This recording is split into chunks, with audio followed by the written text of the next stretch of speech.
Shalom Bapak Ibu dan Saudara yang terkasih dalam nama Yesus Kristus.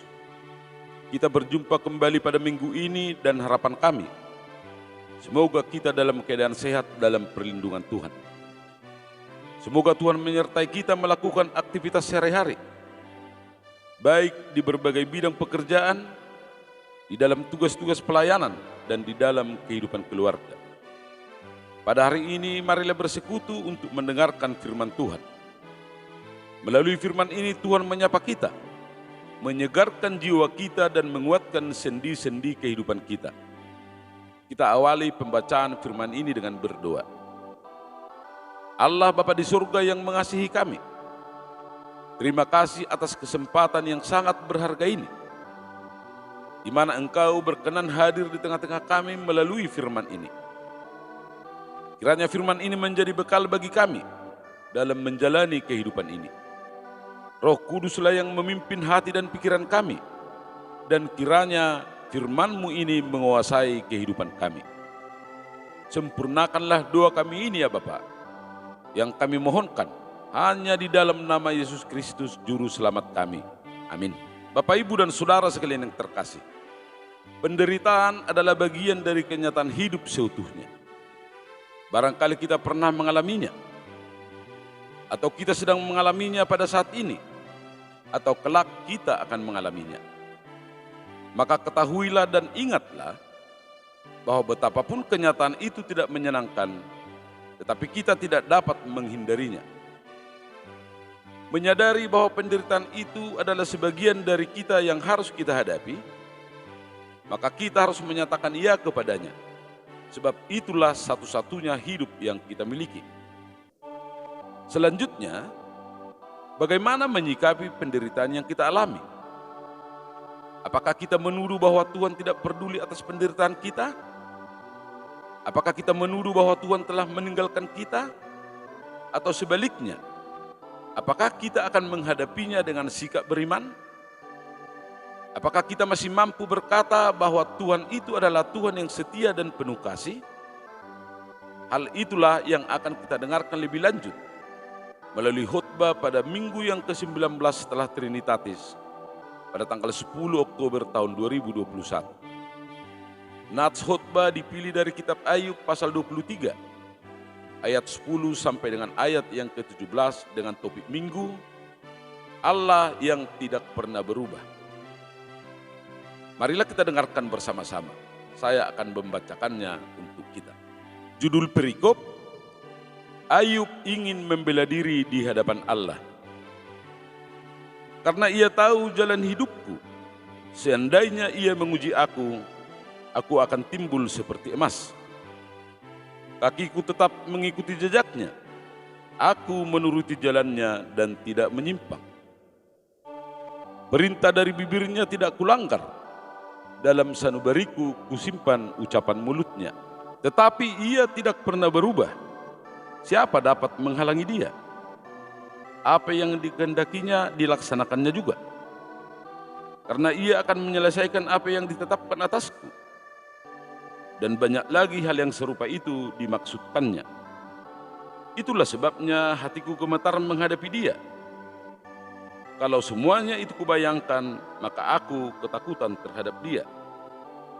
Allah telah membuat aku putus asa. Yang Maha Kuasa telah membuat hatiku gemetar. Sebab bukan karena kegelapan aku binasa, dan bukan juga karena mukaku ditutupi gelap gulita. Demikian firman Tuhan. Bapak, Ibu, dan Saudara sekalian yang terkasih, kitab Ayub ini disebut sebagai kitab hikmat di dalam Perjanjian Lama.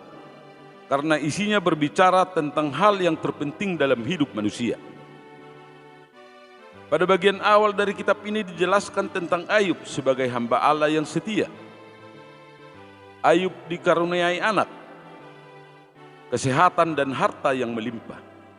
Kemudian dijelaskan tentang penderitaan Ayub dalam perjalanan hidup selanjutnya, di mana dia kehilangan semua hartanya, kematian anak-anaknya dan penyakit yang menimpanya.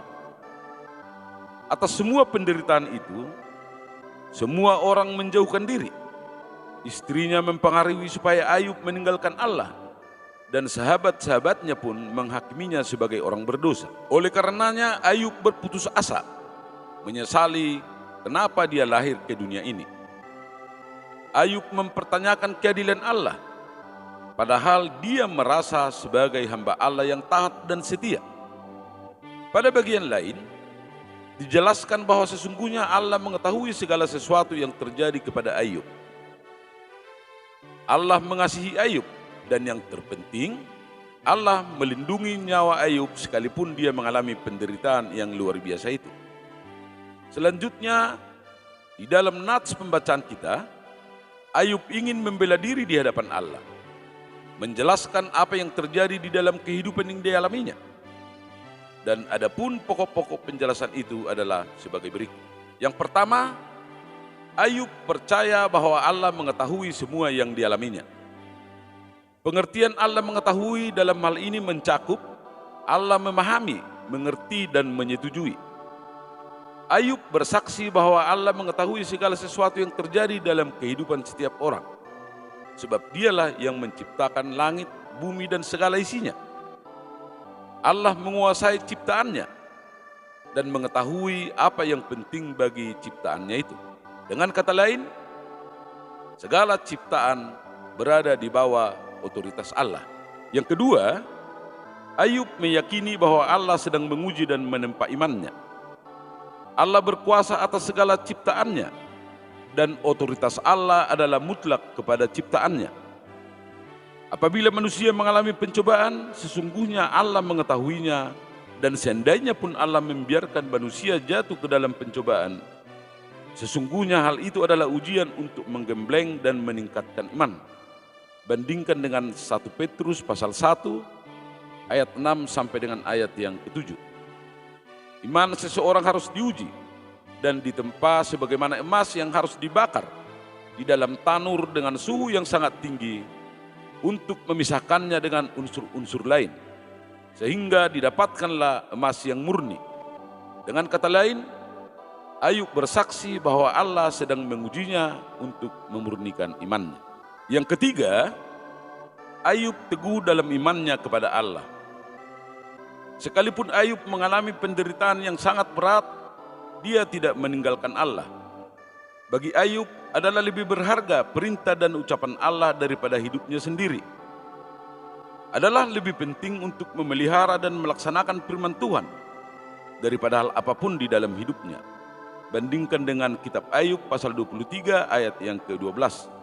Oleh karena itu, sekalipun dia mengalami penderitaan, dia tetap berpegang teguh kepada firman Tuhan.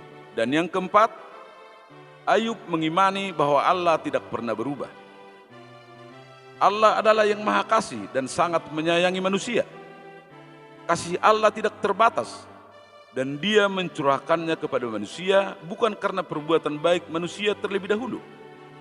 Oleh karena itu, sekalipun Ayub mengalami banyak penderitaan, dia percaya bahwa Allah tidak akan meninggalkannya sendirian untuk menghadapi penderitaan itu.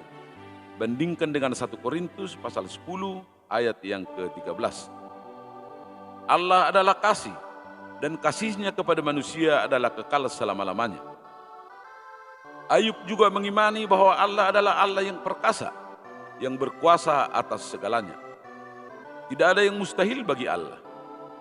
Apabila Ayub berserah kepada Allah, maka tidak ada satu kuasa pun di dunia ini yang sanggup untuk menghancurkannya.